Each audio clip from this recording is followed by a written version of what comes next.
And now I'm going to cut out the lattice for the top crust. So let me set this pie aside. And I've already rolled out the dough, so because you've seen me roll out dough one time, and it isn't very interesting to see dough rolled out. It's really quite simple. You can see all the little flakes of the butter that's spread out through the dough that's going to be very nice and flaky.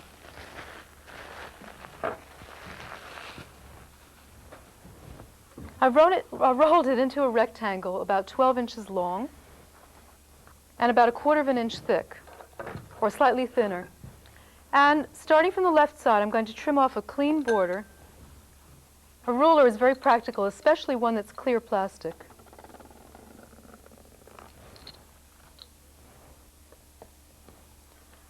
And this way I can work from the left to right, and I want about a 5/8 inch thick strip for my lattice. Using this crimper, which has little zigzags in it, will give me the nice zigzag effect. But if I want a straight side, I'll just use a pizza cutter or something simple. And you see, it's very easy to make strips, and the dough is sturdy enough and just stretchy enough so I can lift it and not worry when I'm playing with my lattice crust on the pie. Okay, well, I have my lattice strips also cut to save time.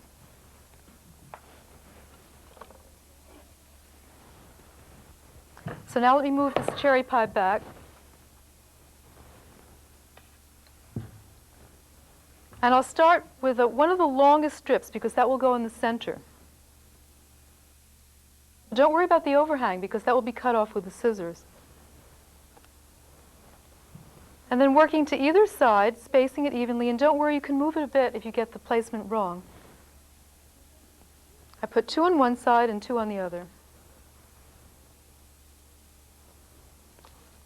Some people don't glaze their crust because a crust, when it's baked long enough, always looks nice and brown. But I like a cherry pie to look especially attractive. And so what I do is I use an egg yolk glaze to brush it on. I brush an egg yolk glaze onto the pie strips. And I use 1 egg yolk and a teaspoon of heavy cream. That makes a shine that is just brilliant and beautiful. Now, what you do is you move back every other strip to the center. This is just as easy as it looks, but at the end, people wonder how on earth you did it. And it has to be all the way to the center so that this strip can be laid right smack in the center. You can move it a little bit if your aim wasn't right.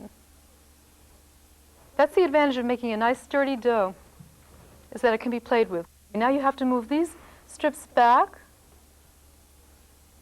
and working to the right, every other strip now gets turned back,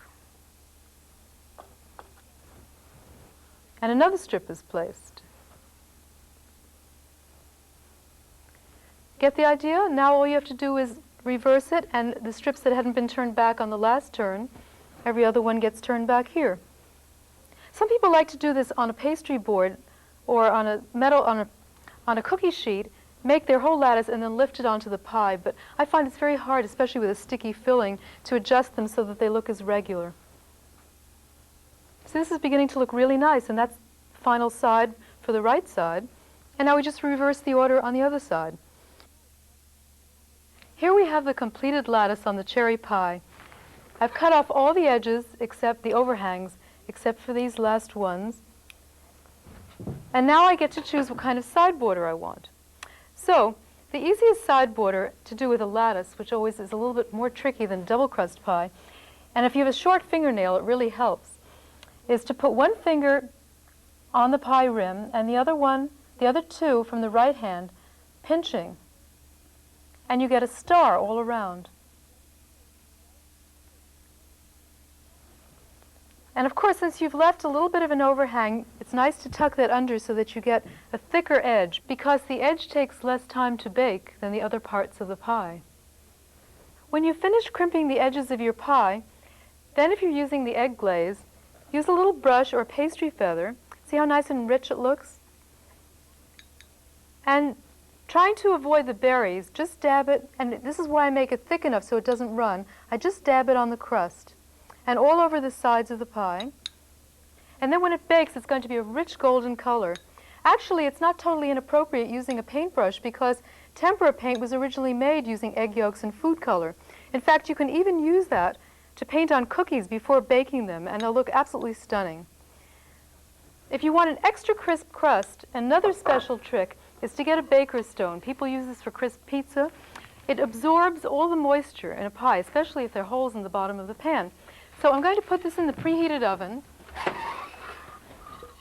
And the pie is going to bake at 425 degrees for about 55 minutes, or until all the juices are bubbling, because the tapioca won't thicken it until it reaches a certain internal temperature. And you'll know when it's thickened it, because it'll be beautiful to look at. By the way, before I put it in the oven, I just want to show you one important thing, and that's protecting the sides of the crust. To keep the lattice edges and the star shapes from burning, you can take a piece of foil. So this is originally a square piece of foil. I cut out a circle in the center and trimmed the sides so that when I opened it up, I have a perfect circle. And this is going to protect the sides. So if you find they start getting too brown, as they generally do after 30 minutes, you can just bend this around and see the whole center of the cake can continue to brown while the sides are protected. So this is going to go into the oven now for the first part of the baking.